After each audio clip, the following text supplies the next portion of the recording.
Excellence, Madame la ministre de l'Éducation au niveau de la province, Messieurs les représentants de l'IBP, Quilo 2, Messieurs les provèdes, Quilo 2, Messieurs les directeurs de la DINACOPé, Quilo 2, Messieurs les sous-provèdes, Boulungu 1, distingués invités en vos titres et qualités respectifs,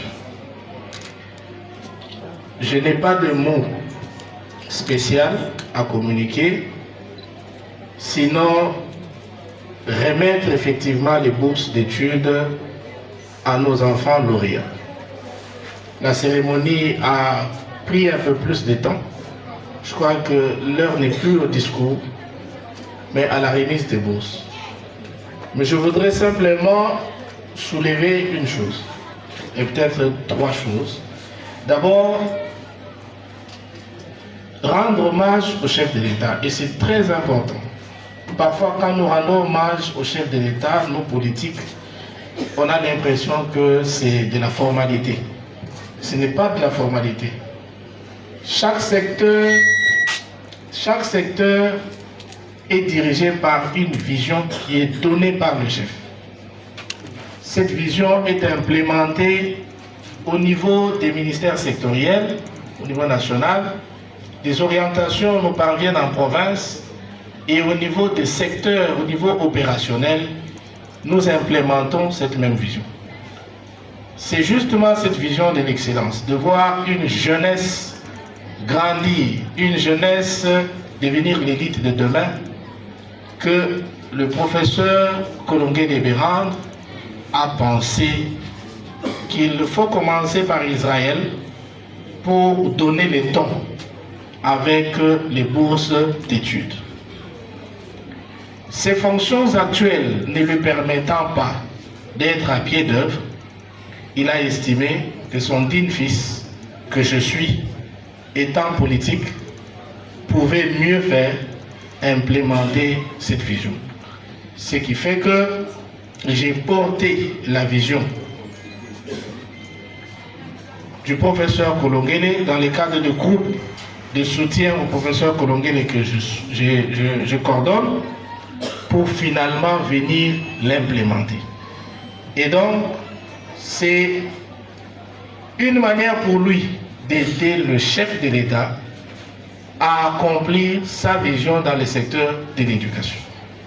Et comme je l'ai dit, lui ne pouvant pas venir ici au regard de ses fonctions sécuritaires aujourd'hui, il est sécurité-4, il a pensé que celui qui autour de lui a des fonctions politiques puisse bien assurer la mise en œuvre.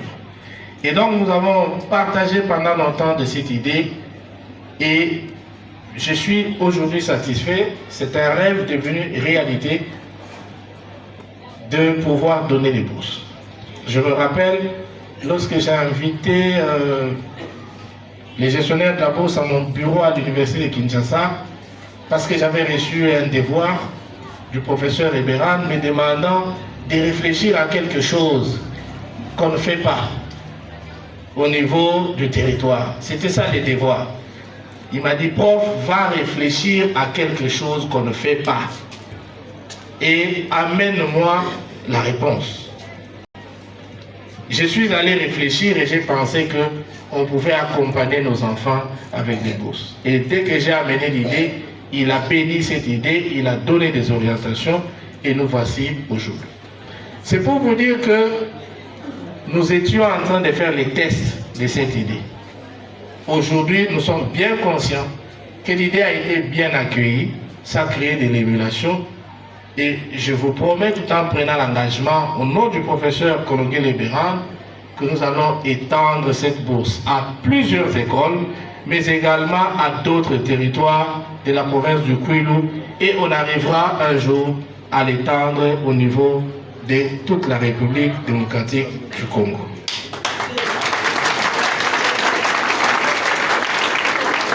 Nous avons de l'énergie suffisante et de la détermination qu'il faut pour y arriver. Et rassurez-vous que nous allons changer l'image de ces territoires. Et nous pensons que changer l'image de ces territoires, c'est en créant une nouvelle classe d'élite. En créant une nouvelle classe d'élite. J'ai aimé ici que par l'étude, le fils d'un commerçant peut devenir vice-gouverneur. J'ai beaucoup aimé ça. J'ai beaucoup aimé. J'ai beaucoup aimé ces passages. Ça veut dire que les études peuvent transformer même un orphelin. Peut transformer un orphelin à devenir un magistrat, un avocat, un prophète, sous-prophète, IPP, gouverneur, même président de la République. Chacun son destin. Et notre fierté, c'est de vous voir, vous lauréats, évoluer. Mais le côté agréable et désagréable, c'est que vous ne serez pas bénéficiaire éternel de cette bourse si vous ne continuez pas à travailler. Ce que je devais vous communiquer, c'est que vous êtes aujourd'hui lauréat. Demain, si vous ne travaillez pas bien, vous perdez la place des lauréats. Et nous avons donc convenu avec vos chefs d'établissement et les autorités de la province éducationnelle que la bourse va être un challenge. Donc c'est une compétition. Vous êtes bénéficiaire de la bourse aujourd'hui à la suite des résultats de la première période. La prochaine compétition est lancée dès aujourd'hui et nous allons évaluer lors des résultats du premier semestre, la sommation premier semestre. Nous allons rentrer auprès de vos préfets, nous allons reprendre le palmarès et nous allons voir les meilleurs élèves. Les meilleurs des élèves au moment des résultats du premier semestre, pour ceux de la 7e en 3e, vont bénéficier de la 2e tranche des bourses d'études. Et ceux de la 4e vont bénéficier des frais de dissertation. Ça veut dire, les amis qui êtes en 4e des humanités, si vous voulez que la bourse Kolongele vous paye les frais de dissertation, alors soyez les meilleurs lors de la proclamation des résultats du premier semestre. Ça ne veut pas dire que parce que vous bénéficiez des frais de fiches aujourd'hui, qu'automatiquement vous aurez les frais de dissertation. Nous voulons créer cette émulation, que nos enfants étudient, qu'ils travaillent et qu'ils se forment. Et la troisième tranche plutôt, nous allons prendre en compte les résultats du 3e trimestre. Donc au 3e trimestre, pour payer la 3e tranche, nous allons encore entrer au niveau de vos écoles. On voit quels sont les meilleurs de la 3e période. On les recense et on vous paye la 3e tranche. Les examens d'État, nous allons prendre la 4e période. À la 4e période, nous rentrons à vos écoles lors de la proclamation. Ceux de la 4e qui auront fait des meilleurs résultats pour la 4e période, nous payons les frais des examens d'État. Ça, c'est ce que je devais vous communiquer. J'ai échangé avec les chefs d'établissement hier. Ceux qui n'étaient pas là, vous avez l'information. Pour cette édition, on a voulu vraiment donner le ton. Je suis natif de Boulungu, je suis né ici, j'ai grandi, j'ai fréquenté Boulungu. Je sais que nous avons généralement un esprit sceptique. Je suis sûr que lorsqu'on avait dit, on a lancé les bourses, il y avait des gens qui avaient dit, ah, Ina, et Simba. Nous avons aussi voulu montrer aux gens que Yome Simba. Maintenant que Yome Simba, nous prenons un engagement devant tous que pour les prochaines échéances, ça veut dire les autres tranches, nous allons envoyer nos équipes sur terrain.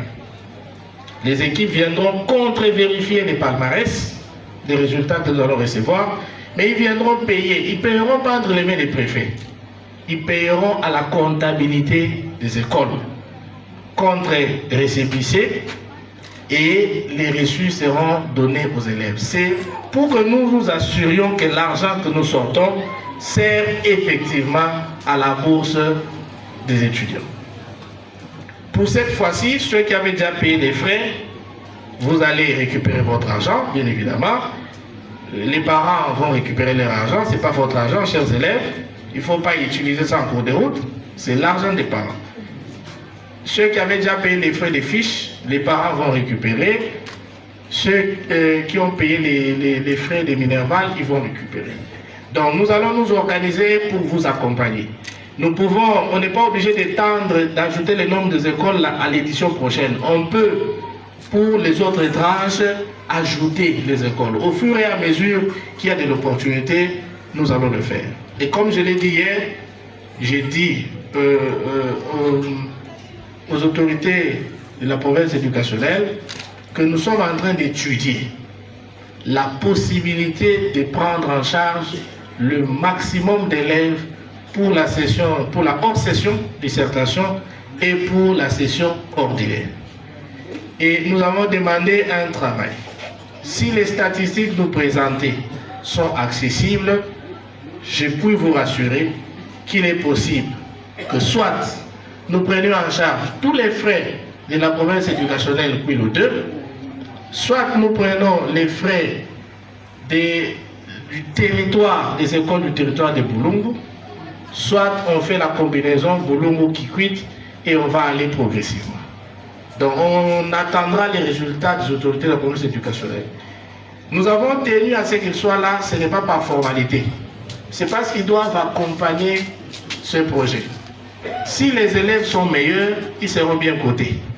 Ça veut dire qu'ils font bien leur travail, ils veillent sur la rentabilité au niveau des écoles. Ils seront bien cotés, les préfets seront bien cotés. Et nos élèves seront formés. La ministre sera bien cotée. Les gouverneurs et les vice-gouverneurs seront bien cotés.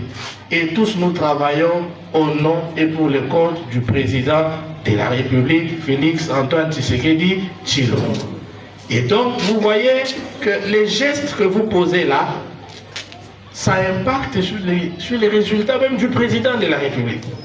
Ça rentre même dans les bilans du président de la République, le relèvement des niveaux des enfants. C'est un bilan que le président de la République peut présenter, le relèvement du niveau. Et nous tous, dans tout ce que nous faisons, nous participons justement à ce relèvement du niveau des enfants que veut le président de la République. Donc, soyez conscients du fait que on vous a choisi parce que vous avez travaillé. Maintenant, c'est à vous de maintenir votre place. Soit vous la maintenez, soit vous la cédez. Mais si vous la cédez, vous n'allez plus accéder aux délices des plus beaux de nos jours, des prochains jours qui arriveront. Donc, soyez conscients de cette lourde responsabilité. Je préfère m'arrêter là pour le moment. Nous allons procéder à la remise des bourses. Alors, étudiant, l'élève, plutôt, excusez-moi, c'est l'élève Ikama Panzi. Vous pouvez applaudir pour lui, qu'il faut remettre aux parents. Et vous avez votre polo marqué lauréat qu'il faut garder. Tourner.